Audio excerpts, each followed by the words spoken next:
Am I good? Alright, it looks like I'm good. What's up, guys? I have no way of seeing the time here. This is going to be my 2017 NFL mock draft. I've been trying to get this video out of the way sooner. Just basically what it is, just with school, oh my God, work.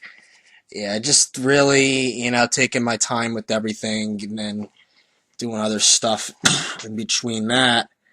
I'm trying to this is the YouTube's. This is like I said, dude, and it's the off season, bro. It's just YouTube's the last thing on my motherfucking mind these days. But let's get started with it. I'm just going with my instincts here, doing, but I've still been following the NFL draft. I love doing the NFL draft. And that's just who the fuck I love it. Keep it up with the draft this time of year. I love it. So, with that being said, and you know what? I'm looking forward to the NFL draft in Philadelphia. I will definitely be in the area, with how the NFL's making it as far as to go to the draft, to get in the draft. The NFL is really making things difficult. So, we're going to try. There's one or two more options I have as far as getting in, but I don't like my chances, so I'm not giving up hope yet. So anyway, enough of the bullshit. Let's get on with my mock draft. Number 1 overall, I got the Cleveland Browns taking Myles Garrett, defensive end, outside linebacker out of Texas A&M.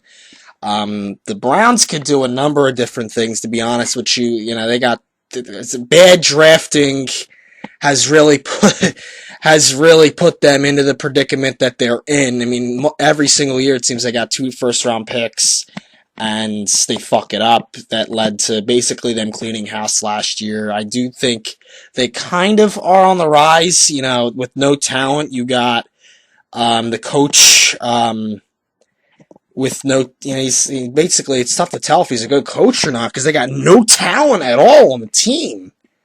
But they should start by getting a pass rusher to go with Jamie Collins. And that would probably be a good duo, Myles Garrett and Jamie Collins. So you got to start somewhere. You got to build a foundation if you're the Browns. And they're going to have another first-round pick, too.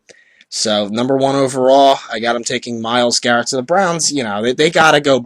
Basically, whenever the Browns pick in this draft, they got to go. If they want to rebuild this team, they got to go best player available. They have to.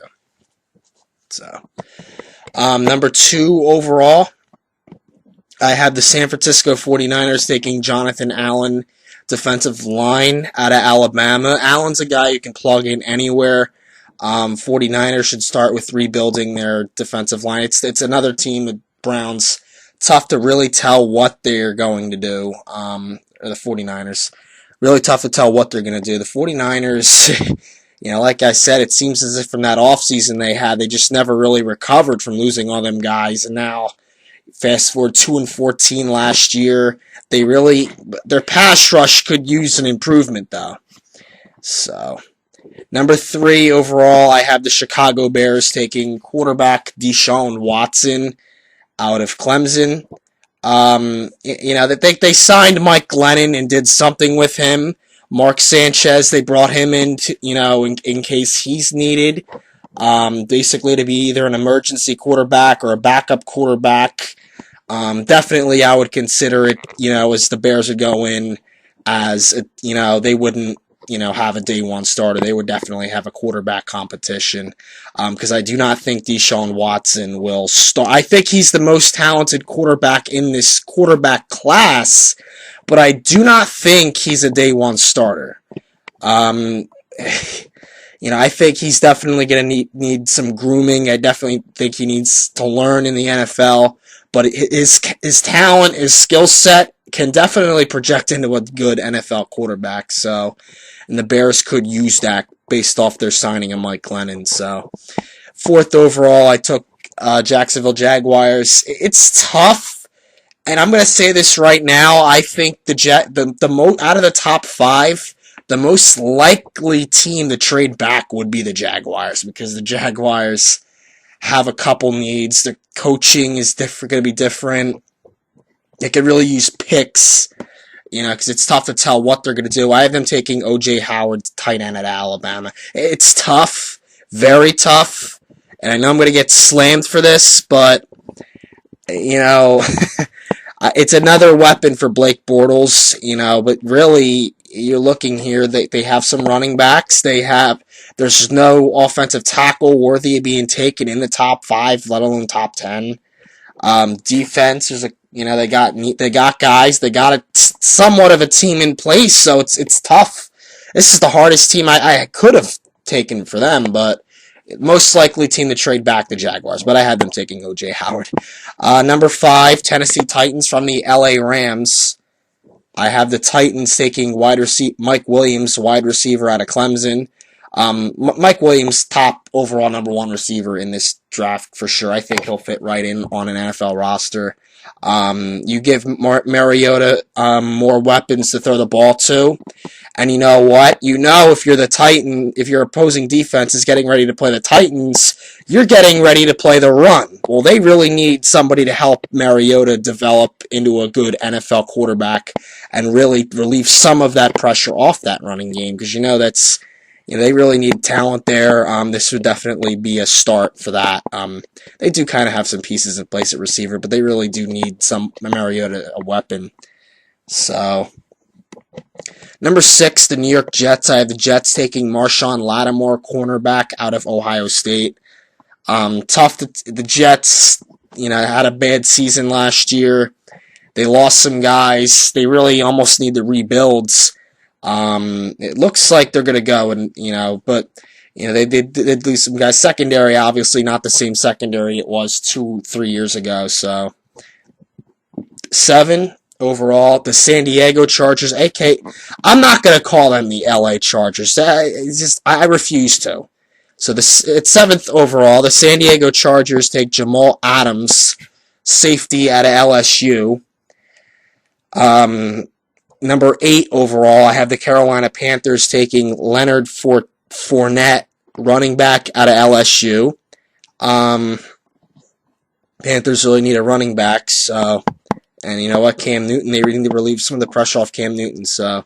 Number 9, the Cincinnati Bengals. I have the Bengals taking Solomon Thomas, defensive end out of Stanford. They need an edge rusher, so. 10th overall, I have the Bills taking DeShone Kizer, quarterback out of Notre Dame. 11th overall, I have the New Orleans Saints taking Reuben Foster, linebacker out of Alabama. Reuben Foster is in between. There's at least 6 teams here that could use Reuben Foster from picks 10 to 20. Oh my God, dude! Just about every team on here could use Reuben Foster's services.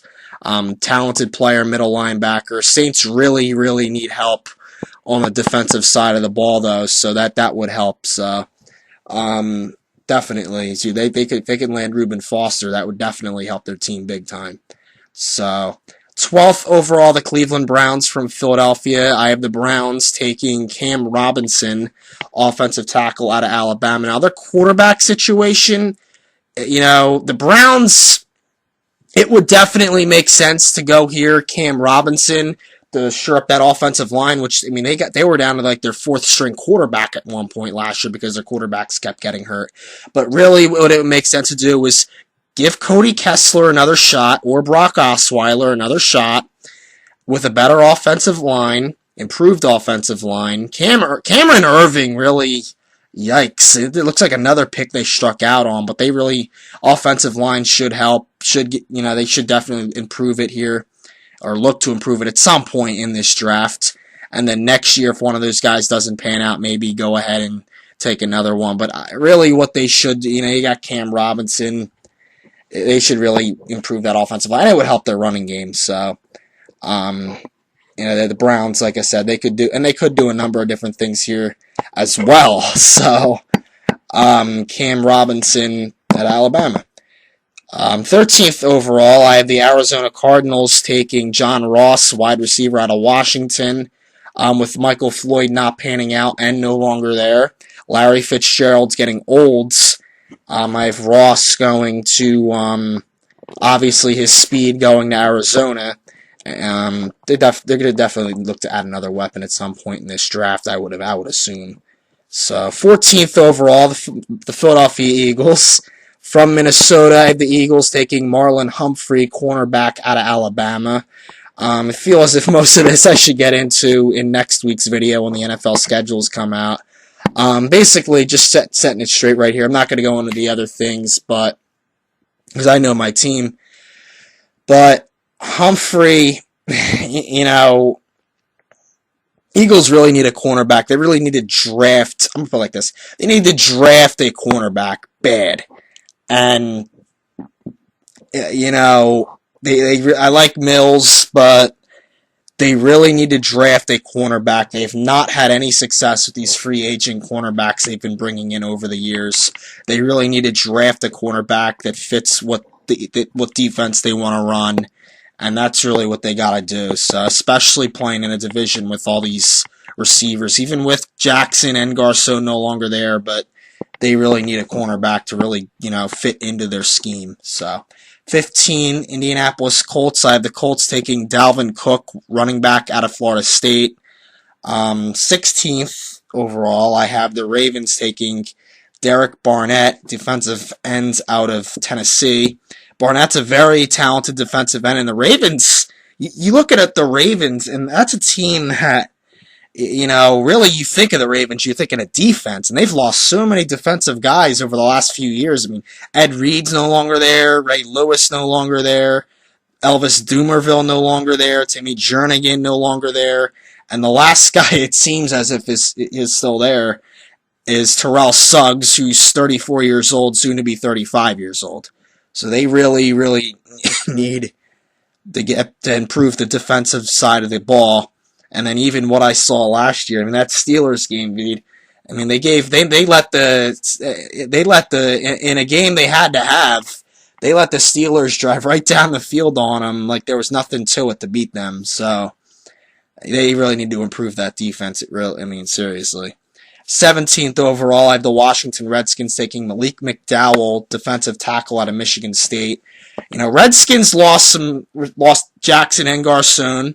But they do have Doxson, they do have Crowder, they do have a couple guys. They'll probably add another receiver at some point in this draft. And then they've also lost Chris Baker.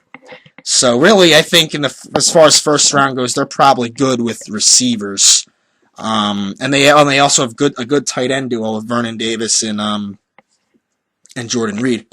It would make sense to replace Baker here with Malik with a defensive tackle. So, 18th overall, the Tennessee Titans. I have the Titans taking Tavarius White, cornerback out of LSU. Titans could also use some help in the secondary, so the skilled positions they could use some help at. 19th overall, I have the Tampa Buccaneers taking Taco Charlton, defensive end out of Michigan. Basically. 20th overall, I have the Denver Broncos taking Ryan Ramczyk, offensive tackle out of Wisconsin. The Broncos need a tackle. It wouldn't make sense to take a quarterback this early when they took a quarterback in the first round of last year's draft. They took Paxton Lynch, knowing he was going to be a project. Of course, nobody could have figured it would be this bad, but Paxton, they can't. Yeah, it wouldn't make sense to give up on him like that. So they would. They got the quarter, so that would just. Yeah, so the Trevor Siemian, who knows who's going to be the starting quarterback for them next year, but that's what. So 21st overall, I have the Detroit Lions taking Corey Davis, wide receiver out of Western Michigan. Just give Stafford another weapon. 22nd overall, I have the Miami Dolphins taking Forrest Lamp, guard out of Western Kentucky. Basically, the offensive line for them would be their only weak spot. They got better last year. Open up and Jay Ajayi, had a good season last year with a pretty bad offensive line. Tunzel is good. He is young, and he's young too. But Tannehill got hurt end of the year like that. And they really need help, and especially at guard. And for the last couple of years, it seems as if they've had issues with the play at offensive guards. So 23, New York Giants. I got the Giants taking David Njoku, tight end out of Miami. Giants are definitely going to be looking at a tight end, so they haven't really had, so, it would definitely make their offense even more scarier than it already is. I'm going to say that right now. So, 24th overall, I have the Oakland Raiders taking Jabril Peppers, safety out of Michigan. He could play anywhere you ask him to, really, and that's what makes him not versatile. Like he's listed as a safety. He could play linebacker. He could play offense, running back, really anywhere you ask him to. So whoever gets Jabril Peppers is going to be getting, basically it'd be difficult to see where he projects at. So 25th overall, I have the Houston Texans taking Mitch Trubisky, quarterback out of North Carolina. Trubisky, I don't think he is a top 15 talent. I think he is a good quarterback. Obviously, playing in the ACC, it's difficult to see where he's going to project at. But the Texans obviously is well documented. They need a quarterback, possibly the most. At least they need a quarterback pretty badly. Let's just leave it at that. So. And with Trubisky still on the board, obviously, 26th overall, Seattle Seahawks. I got the Seahawks taking Kevin King, cornerback out of Washington. Who knows what they're going to do with Richard Sherman, honestly. Who knows what the hell's going on there. It's tough to tell what the fuck's going on there, but the Seahawks, either way, need a corner opposite of Sherman. So with or without Sherman. So with Sherman with the Seahawks or not next year, I have the Seahawks taking a cornerback. So how about that? 27th overall, I have the Kansas City Chiefs taking Charles Harris, outside linebacker out of Mizzou. 28th overall, I have the Dallas Cowboys taking Carl Lawson, defensive end out of Auburn. 29th overall, I have the Green Bay Packers taking Takaris McKinney, linebacker out of UCLA. Really, with the Packers picking in the late first round every year, they really haven't had that much of a good chance to improve their team. They could start by adding an inside linebacker to project into a middle linebacker. What I saw in that Falcons game, I know their secondary all year last year had issues, but goddamn, dude, they really looked bad in that fucking game against the Falcons, dude. Oh my god, they couldn't stop anything. So, I know that, like I said, I realized that they, late first round every year, but, dude. Alright, 30th overall, I have the Pittsburgh Steelers taking Quincy Wilson, cornerback out of Florida. Steelers could do a couple different things, too. So, 31st overall, I have the Falcons taking Haason Reddick, outside linebacker out of Temple. Philly guys, so... and last but not least, I have the New Orleans Saints from the New England Patriots taking TJ Watt, outside linebacker / defensive line out of Wisconsin. So, hope you enjoyed my mock draft.